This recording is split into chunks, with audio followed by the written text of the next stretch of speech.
ABK Radio, l'interview.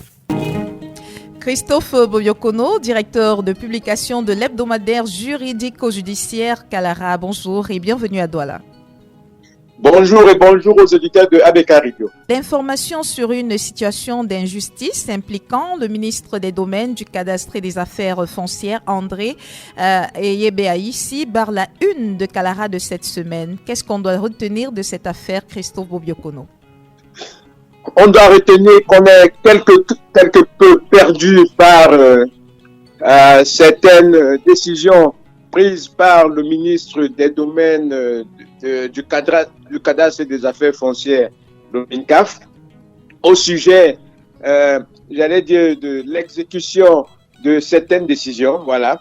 Dans cette affaire, l'affaire qui nous donne le prétexte de la publication de l'article qui fait la grande ouverture de Kalara aujourd'hui, il se trouve qu'un commerçant d'origine Haoussa, né à Mbalmayo, avait acquis 2000 mètres carrés de terrain dans cette ville-là et y avait bâti un immeuble. Et pour cette réalisation-là, il avait contacté un prêt, en tout cas pour ses activités, il avait contacté un prêt de 20 millions de francs, l'ex-SCB, qui a été liquidé. Voilà, ce prêt a été contacté en 1977. Et le commerçant est décédé en 84. Et simplement en 2020, c'est-à-dire, vous faites vous-même le calcul, c'est-à-dire 43 ans après, la société des recouvrements des créances du Cameroun, la SRC, est allée renouveler l'inscription hypothécaire qu'il y avait sur cet immeuble-là, parce que pour compter ce crédit de 20 millions de francs, le monsieur avait accepté de faire inscrire une hypothèque sur son immeuble. Donc la SRC qui n'a pas bougé depuis, qui a hérité des créances coûteuses de l'ex de l'ex SCB. Donc la SRC est allée renouveler cette hypothèque-là et a enjoint les ayants droit de monsieur Baba Mama de payer la somme de 57 millions de francs, et tout ça au titre du remboursement du crédit. Et voilà, comme on pouvait s'y attendre, la famille demande de savoir comment est-ce qu'elle a pu se retrouver devant une dette de 56 millions de francs. Il faudrait que la SRC justifie cela, ce que la SRC refuse de faire. Donc l'affaire est allée en contentieux devant les juridictions. Mais entre-temps, la SRC a réussi à mettre l'immeuble en vente en dépit des contestations de la succession du commerçant. Et l'immeuble a été subrepticement vendu d'après les déclarations de la succession, c'est-à-dire vendu avant les heures ouvrables à 7 heures, alors que en principe les commissaires priseurs et le notaire, ils ne vendent pas des immeubles à cette heure-là, ils doivent vendre des immeubles aux heures convenues du service. Oui. Et la succession attend depuis quelle notification, j'allais dire, de la vente de cet immeuble-là, ce qui n'a pas été fait. Mais elle se retrouve devant une situation parce que les contestations se poursuivent devant les tribunaux. Puis il y a des voies de recours qui ont été introduites, donc plusieurs procédures parallèles. Au départ, la succession a du ministre du MICAF, ici, la suspension des effets de la mutation de son titre foncier au nom des nouveaux bénéficiaires. Et l'argument utilisé par le MINCAF est que les procédures judiciaires étant encore en cours, voilà, l'immeuble ne peut pas être muté au nom des acheteurs. Il faut donc attendre que les procédures soient totalement achevées. Sauf que le même MINCAF a fait volte-face, on ne sait pas comment, en prenant une autre décision et dans laquelle le MINCAF prétend que les voies de recours, les recours judiciaires sont épuisés. Alors que l'affaire est en cours. L'affaire est en cours aussi bien à la cour d'appel du centre que devant le tribunal d'instance du Nyong-Esso, donc en Balmayo. Et la famille a relancé par la voix de son avocat, la succession a relancé le MINCAF pour lui dire, monsieur le MINCAF, on vous a induit en erreur, voilà les preuves que l'affaire des contestations ne sont pas une décision de justice depuis votre dernière décision, depuis votre première décision, qui est une décision de principe. Et il faut dire que ce n'est pas d'un cas que le MINCAF offre. Il s'agit de l'application des textes et de l'éthique administrative qui a toujours prévu. Là, surprise générale, le MINCAF dit que les recours administratifs sont achevés. On comprend très bien qu'il y a quelque chose qui ne va pas. Quand on regarde les acteurs qui seraient proches du système et on suppute, se dit que la faveur accordée aux acquéreurs qui leur permet d'aller faire des plans sur les localités du l'immeuble est Christophe, bien calculée. Christophe, nous avons des petits soucis à vous écouter de façon fluide. Je ne sais pas s'il faudrait que vous vous déplaciez un tout petit peu, des petits soucis de réseau et donc votre discours est un tout petit peu entrecoupé de temps en temps et il nous est donc difficile de vous entendre. Je ne sais pas si vous pouvez juste réajuster votre position. C'est mieux là? Ah oui, je crois que ça va aller. D'accord. Ah oui, merci. Vous pouvez y aller. Terminé. Oui, vous pouvez y aller. J'en avais terminé. Ah, vous en aviez terminé. Voilà, oui, vous en aviez terminé. La décision du MINCAF, nous avons à Kalara posé nous-mêmes la question de la communication du MINCAF qui s'est laissé aller dans des envolées sans rapport avec le problème. Voilà. En disant simplement que son ministre est un super juriste et qu'on ne peut rien prendre. Mais les faits sont têtus. Dans les mêmes circonstances, le MINCAF dit on ne peut pas laisser perdurer une mutation de titre foncier parce que les voies de recours sont en cours et tout, et dire le contraire, c'est-à-dire les voies de recours, enfin, l'administration a terminé, il n'y a plus de voies de recours dans cette affaire-là, ce qui relève de mensonge.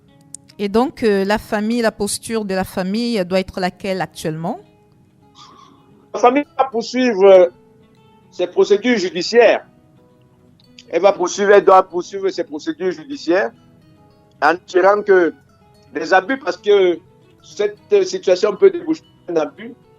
Donc, le rejet de la relance de la famille qui a fait un recours gracieux et tout peut donner lieu à une procédure devant le juge administratif. Et il faut savoir que le MINCAF fait énormément de procès devant les tribunaux administratifs du Cameroun. Voilà, par ce type d'erreurs qui n'en sont pas, puisque ce sont des cadeaux déguisés en décision administrative. Christophe Bobiokono, vous nous dites que le MINCAF perd beaucoup de procès dans ce type d'affaires. Quels sont les types de sanctions auxquelles sont généralement exposés le ministère des Domaines, des Affaires foncières du cadastre dans ce type d'affaires? D'abord, en attendant que le fond du litige soit réglé, s'il y a un préjudice, si cette famille a subi un préjudice, d'ailleurs elle est en train de subir un préjudice puisque les loyers de cet immeuble-là sont désormais confisqués par les locataires ou par les nouveaux arrivants, il y a des procédures en indemnisation qui sont prévues devant les tribunaux administratifs. Mais la possibilité, si les réclamations de la succession au principal, au principal, dans les contestations principales de la vente de son terrain sont, réussissent à être acceptées par la justice, la famille peut récupérer son terrain et plusieurs autres procédures peuvent avoir aussi. L'immeuble a été dénaturé, détruit, et ainsi de suite. Et tout. Il y a une panoplie de procédures pour toujours essayer de faire réparer les torts subis par la succession. Je rappelle à ceux qui prennent l'écoute à l'instant qu'ils sont sur ABK Radio. L'émission c'est ABK Matin et nous invitons Christo Bobiokono, qui est le directeur de publication du quotidien Kalara. Christo Bobiokono, en pied de une de la parution de cette semaine, nous avons à la page 6 et 7 un article sur le décès d'un co-accusé de Amadou Vamoulke, ancien directeur général de la Cameroun Radio and Television, qui, malgré sa forte croyance en la justice camerounaise, n'a pas eu la chance de vivre suffisamment longtemps pour assister à la fin de son procès. Oui, il s'agit de monsieur Jean-Pierre Biaga. Voilà, il se présentait lui-même comme un expert consultant. Oui. C'est un comptable, un enseignant d'économie de diverses matières et de comptabilité qui, dans les dernières années de monsieur Vamoulke à la tête de la CRTV, bénéficiait de la tâche de faire la déclaration statistique et fiscale, ce qu'on appelle DS. Il préparait ça pour le compte de la CRTV. Oui. Et voilà, il bénéficiait donc d'un marché, ce qu'on appelle les 4-9, oui, d'un peu moins de 5 millions de francs, oui, pour le faire. Et lorsque M. Vamoulke s'est retrouvé en bisbille avec la justice, qu'il a été remplacé à la tête de la CRTV par M. Charles Ndongo, le dernier avait commandé un audit, voilà, un audit de coupure de gestion, supposé être un audit de coupure de gestion, mais qui s'est révélé être plus tard, voilà, un acte, comment je peux dire ça, un audit à charge, simplement pour démolir M. Vamoulke. Et les résultats de cet audit-là ont conduit le ministre à donner l'ouverture de nouvelles procédures judiciaires contre M. Vamoulke. Et M. Jean-Pierre Biaga était accusé d'avoir, avec M. Vamoulke, tourné la somme de 2,1 milliards de francs, un peu plus de 2,1 milliards de francs. oui.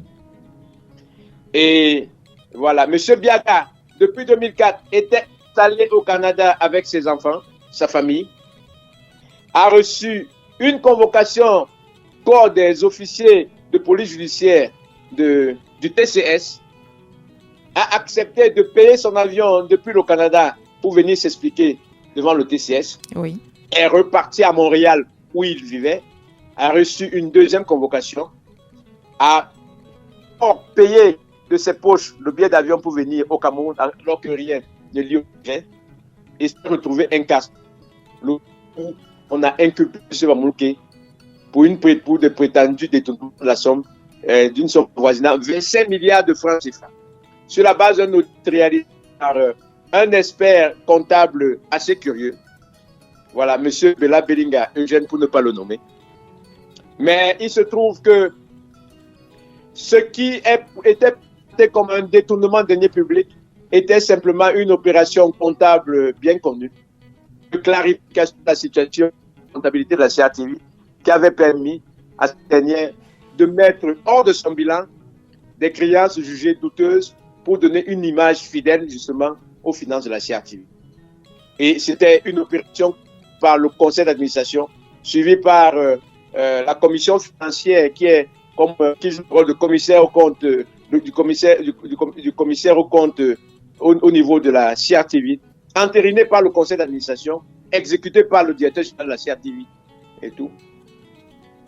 Et M. B a cru devoir inscrire donc une dette de 2,1 milliards de francs dans la CRTV au nom de M. Vamoulke en le présentant comme un fournisseur. Et c'est une écriture comptable qui n'a pas beaucoup résisté puisque M. Émile Bekolo, qui est un expert comptable bien connu, lorsqu'il a hérité de l'achat de faire la DSF pour la CRTV, a débusqué cette écriture-là, il l'a dénoncé, estimant que son confrère Eugène Bella Bellinga, voilà, s'était mêlé les pédales et avait injustement mis sur le dos de M. Vamoulke et de M. Jean-Pierre Biaga une dette de 2,1 milliards de francs. Donc, voyez-vous, depuis la CRTV a même revu elle-même le problème devant le conseil d'administration qui a annulé cette écriture comptable. Mais depuis plus de 5 ans, M. Biaga est en prison et attend d'être jugé. Voilà. Et c'est en prison qu'il a trouvé la mort, mais entre-temps, il se déjà que sa famille avait connu des problèmes au Canada. L'un de ses fils fait une fugue, voilà, chagriné. Ce père de famille a sombré la maladie. Ainsi se lève donc la course de qui, croyant en la justice, est venu librement du Canada pour venir l'éclairer, mais s'est retrouvé coincé, voilà, emprisonné pour quelque chose qui est aujourd'hui une injustice criarde, avec de nombreuses preuves à l'appui. Sa famille pourrait intenter un procès contre la justice camerounaise. Il faut déjà dire que M. Biaga n'est pas la première personne qui meurt ainsi des suites des procédures judiciaires grossières du tribunal criminel spécial. Un autre expert comptable du nom de François Tchakui était mort en pleine audience alors qu'il était poursuivi dans le cadre des immeubles pour lesquels M. Maître Atou et j'allais dire le conseil sont en bisbille aujourd'hui. Il avait réalisé un audit là-bas et au cours de son séjour en prison, alors qu'il commençait pour une de ses audiences, il s'était écroulé au TCS et était mort.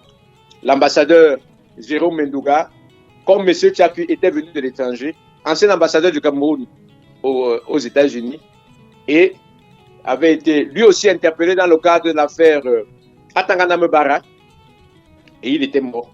Et il avait prédit sa mort au cours de l'audience. Voilà. Donc, il se pourrait que le TCS ne soit pas gêné par le nombre de qui s'accumulent dans ces cas. Voilà. Effectivement, vous parlez des procédures que la famille de M. Biaga peut faire. Je vous poserai la question. Qu'est-ce qui peut réparer la perte d'un être humain? Rien. Voilà. Certains... gagnerait simplement à être plus humaine. Voilà. Ne pas se laisser aller à des règlements de compte. Parce que dans le cas présent, on est en face d'un véritable règlement de compte. Je signale que la procédure se poursuit et que de jour en jour, les accusés démontrent que M. l'expert comptable Joël Bella Bellinga n'avait pas fait un audit, mais avait fait un tissu d'accusations grossières sans fondement contre l'ex-DG de la CATV et un certain nombre de collaborateurs qui avaient travaillé avec lui. L'avenir nous dira lorsque cette affaire-là sera terminée. Certains diront que Jean-Pierre Biaga a été tout simplement naïf et nous souhaitons beaucoup de courage à sa famille et surtout qu'il repose en paix. Une affaire assez... Non, ne vous laisserez pas dire ça. Dans un pays normal, on n'a pas à craindre la justice. On doit déférer aux convocations de la justice. Oui. Et puisqu'il était déjà à l'étranger, il n'était pas obligé de revenir au Cameroun. Un homme honnête montre patte blanche devant la justice. Oui. Mais on va pouvoir, comment je peux dire ça, être effectivement lavé de tout soupçon dans ces conditions-là. Mais on emprisonne des gens de manière aveugle. Et qu'à la République, l'entretien que Biaga avait avec Amadou Vamolke, lors de M. Vamolke devant le tribunal, un entretien poignant, M. Vamolke découvrait pour la première fois qui était Jean-Pierre Biaga. Ce n'était pas un travailleur de la CRTV, c'était un collaborateur extérieur qui était en contact avec les services. Et M. qui était allé voir le juge d'instruction après avoir été inculpé lui, pour lui dire faites attention de faire du mal à quelqu'un à un instant. Pour lui dire ne peut pas placer M. Jean-Pierre Biaga en détention préventive à la prison de Dengui. Le juge d'instruction n'avait pas écouté et l'avait envoyé en prison. On espère qu'il aura la conscience tranquille pendant le reste de ses jours. Nous l'espérons vraiment. C'est une bien triste histoire, Christophe Bobiokono. Et je rappelle que l'histoire se trouve dans votre parution de Kalara de cette semaine. Et l'article est à lire à la page 6 et 7 du journal Kalara.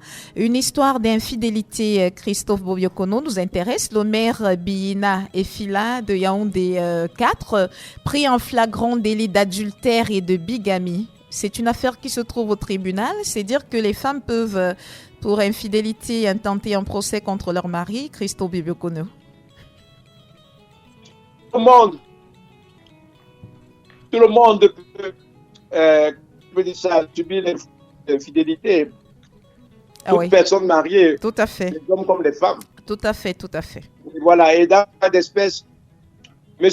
Bina Efila a la particularité d'être maire d'arrondissement de Yaoundé. Donc, c'est une circonstance aggravante. Ce maire qui, tous les jeudis et tous les vendredis, toutes les fins de semaine, célèbre mariage. Tout à fait. Donne des conseils aux jeunes mariés. Tout à fait. Est celui-là qui passe pour être un mauvais exemple aujourd'hui. Voilà. Il se trouve que M. Bina, M. le maire de Yaoundé 4, est marié depuis très longtemps, depuis 40 ans, plus de 40 ans avec son épouse. Mais il a trouvé le moyen d'aller convoler en juste noces dans la mairie où il est maire aujourd'hui, alors qu'il était même déjà adjoint au maire là-bas, de convoler en juste noces avec une autre femme sans avoir préalablement des soucis de mariage. C'est vrai que ce n'est pas tout à fait, la situation n'est pas tout à fait tranquille dans le couple Bina, où l'épouse légitime, puisqu'ils sont toujours mariés à monsieur, elle est toujours mariée à monsieur Bina, lui reproche des violences, et en proie à des sérieux problèmes de santé, elle est obligée de partir du Cameroun très régulièrement.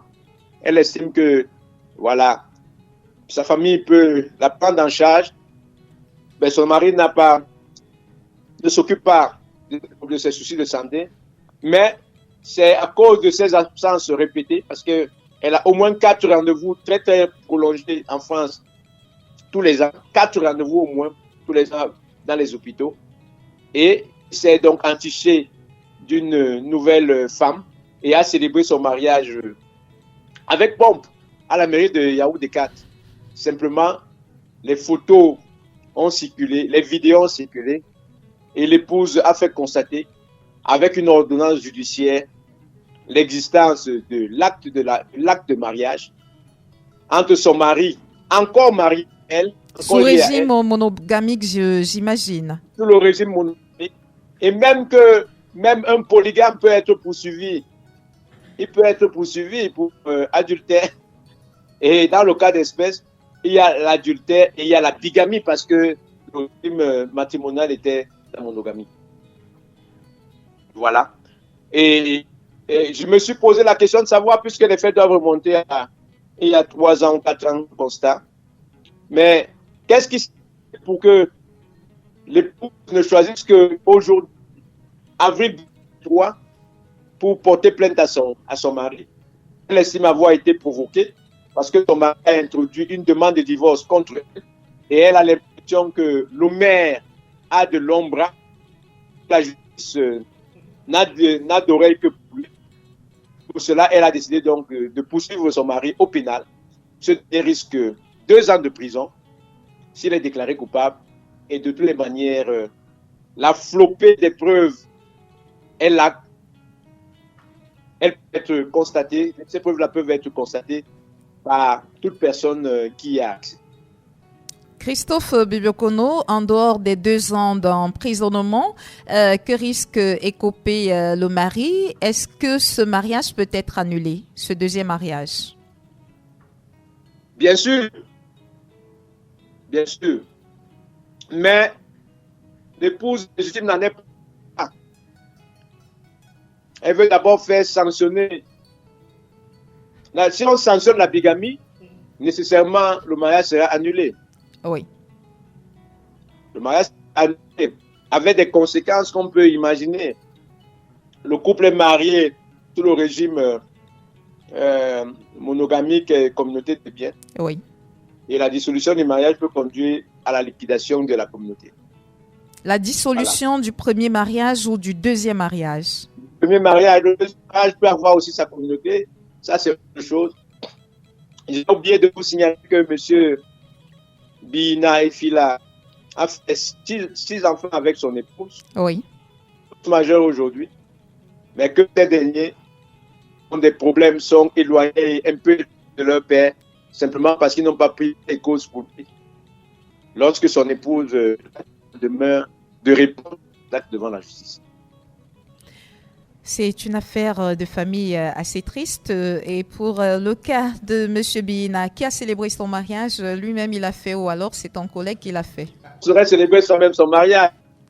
Un adjoint au maire de la commune il y a une des 4 qui a célébré le mariage. M. Biina était 4e adjoint, je crois que c'était le 6e adjoint qui a célébré le mariage. Ce maire ne peut pas être poursuivi pour cela, Christophe Bobiokono, le 6e adjoint qui a célébré ce mariage. Pour célébrer le mariage, l'officier d'état civil fait ce qu'on appelle une publication de banque. Oui. Donc, c'est fait selon les règles de l'art. Au moment de célébrer le mariage, l'officier d'état civil prend encore la fonction de demander à la foule présente pas de bonnes raisons que ce mariage se célèbre. Donc, si Madame B et Fila Joséphine avait ce que son mari était en train de porter une autre, l'a nommé Oye Jamen, puis parquer à la mairie et dire au maire, écoutez, voici mon mari, ce monsieur marié au final. Il ne peut pas prendre d'épouse sans avoir conclu avec moi. Christophe Bobiokono, merci pour votre disponibilité de ce jour une fois de plus. C'est moi qui vous remercie et j'en profite pour adresser un salut chaleureux aux auditeurs, aux fidèles auditeurs de la radio, oui, en leur indiquant que ces informations sont disponibles dans les kiosques, mais aussi sur la plateforme, le site internet de www.calaraebdo.net, qui est un site ouvert aux enfants. Merci et bonne journée à vous, Christophe. Christophe Bobiokono, directeur de publication du journal Kalara. Dans un instant, nous irons chercher nos amis de Math Communication, représentés ce matin par Valdez Tsomene. Avec un radio. De lundi à vendredi dès 7h. Retrouvez dans le 7-10, 7h-10h. Avec un matin, premier sur le matin. Les invités consultants de classe exceptionnels.